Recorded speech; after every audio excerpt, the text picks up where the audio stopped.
Most people think getting better with money requires doing something extreme. Wake up at 5 a.m., track every dollar, stop buying coffee, never eat in restaurants, invest in some complicated strategy you barely understand. And then, 3 weeks later, you're exhausted, you hate your budget, and you're back to doing exactly what you were doing before. But here's what I've learned. You don't need extreme discipline to build wealth. You need a few simple rules that protect you from your own psychology. Because your biggest financial enemy usually isn't a lack of information. It's the tiny decisions you make when you're tired, emotional, excited, jealous, or convinced you deserve something. So here are 10 money rules that actually work. And some of them might completely change the way you think about money. Rule number 1. Pay yourself before you pay everyone else. Imagine getting paid on Friday. Your paycheck hits your account, and for the first few days, you feel rich. Then rent comes out, car payment, insurance, groceries, restaurants, subscriptions, a few random purchases, and suddenly it's the 28th, and you're staring at your bank account wondering, where did it all go?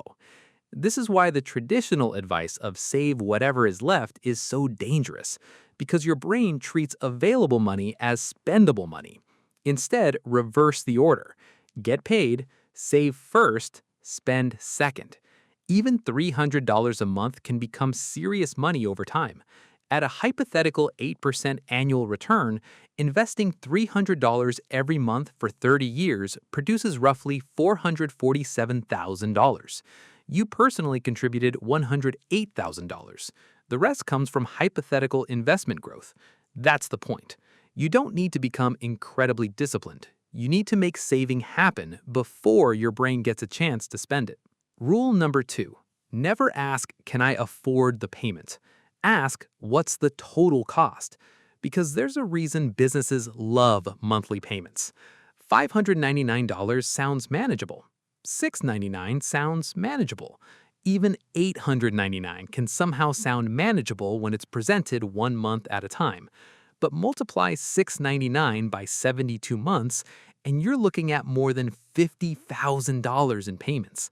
Suddenly, it doesn't feel so small. And Americans are borrowing at enormous scale. U.S. household debt reached about $18.8 trillion in Q2 2026.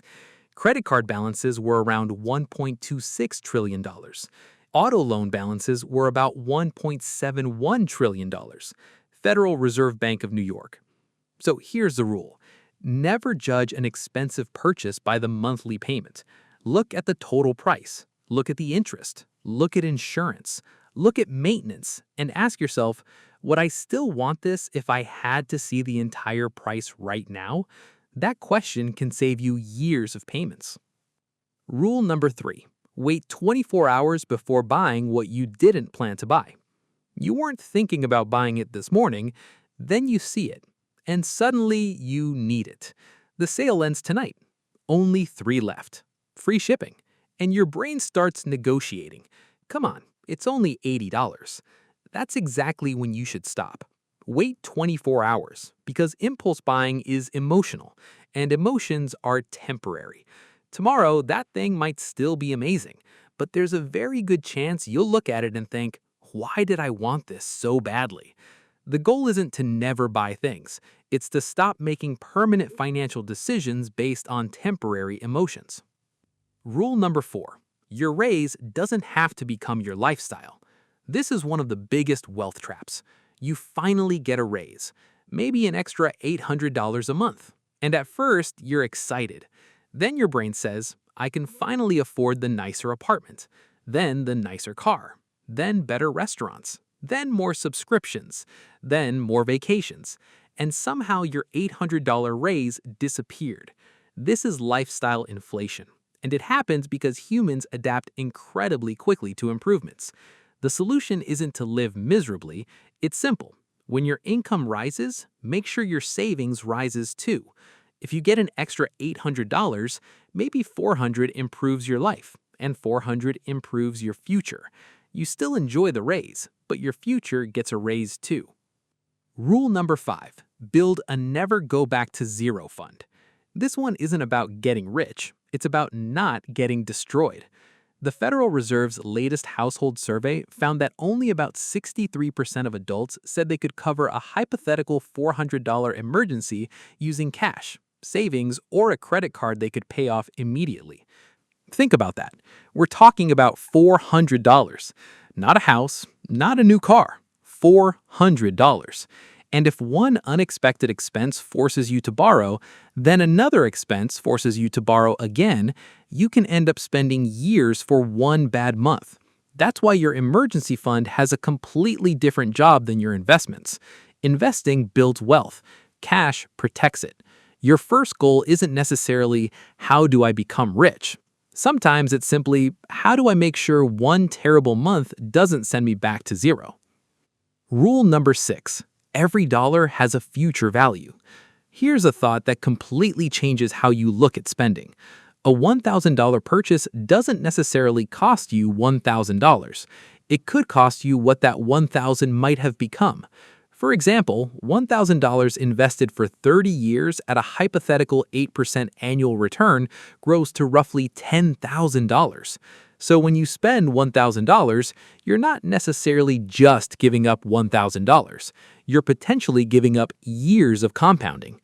Now, this doesn't mean you should never spend money. That's not the point. The point is to understand the trade. A vacation might be worth it. A great experience might be worth it. Something you use every day might be worth it. But another random purchase that sits in a closet for 3 years, maybe that $1,000 had a much better future somewhere else. Rule number 7. Stop buying things for people who don't pay your bills. This one's psychological. Why do people buy expensive cars? Sometimes because they love cars. Fair enough. But sometimes they want other people to see them driving one. Same with watches, clothes, phones, houses, vacations, even social media. We don't always buy things because we want them. Sometimes we buy them because we want to become the person who owns them. And that's dangerous because there's always another level. You get the $40,000 car, then you want the $60,000 one. You get the nice house, then you see somebody else's house. You upgrade the phone, then the next one comes out. You can spend your entire life trying to impress people who aren't even thinking about you. So here's the rule. Before buying an expensive purchase, ask, would I still want this if nobody could see it? If the answer is no, you might not be buying the product, you might be buying validation. And validation is one of the most expensive things you can finance. Rule number 8. Give every raise a job. Here's a simple trick. The next time your income increases, don't let the money disappear into your lifestyle. Give the extra money a job before it arrives. Let's say your income goes up by $1,000 a month. Before that money hits your account, decide $500 to investing, $200 to emergency savings or debt, $300 to lifestyle. Now something important happens. You don't feel deprived. You're still spending more, but your wealth is growing at the same time. Because the goal isn't to avoid lifestyle inflation completely, the goal is to make sure your lifestyle doesn't consume 100% of your progress. Rule number 9. If you don't love it, don't buy it. Here's a strange experiment. Look around your house. How many things do you own that you would never buy again? That shirt you haven't worn in 2 years, that gadget you used twice, that piece of furniture you don't even like anymore, that subscription you forgot about. The problem isn't just the money you spent, it's what happens afterward. More stuff creates more clutter. More clutter creates more decisions. More decisions creates more mental fatigue. And sometimes more clutter creates even more spending, because instead of fixing the problem, you buy another solution. So try this. Don't buy things you merely like. Buy things you genuinely value. If something's a 60 out of 100, leave it. If it's a 90 out of 100 and you can afford it, maybe it's worth buying. The goal isn't to own nothing. It's to stop filling your life with things you don't really care about. Rule number 10. Make wealth boring. This might be the hardest rule of all, because boring doesn't go viral. Nobody wants to hear, invest consistently and wait 30 years. People want the stock that's about to explode, the secret strategy, the next big opportunity. the investments nobody else knows about. But real wealth is often painfully boring. You earn, you save, you invest, you repeat. The market crashes. You keep going. The market recovers. You keep going. You get a raise, you invest more. And then something incredible happens. Compounding starts doing the work. Investing $500 every month for 30 years at a hypothetical 8% annual return grows to roughly $745,000. No lottery ticket, no prediction, no secret stock, just time, contributions, and compounding. That's why boring can be powerful. Your financial life doesn't need to be exciting. It needs to work. And when you look at all 10 rules, there's actually one idea connecting everything. Your money follows your behavior, not your intentions. You can say you want to invest, but if you spend everything first, the intention doesn't matter.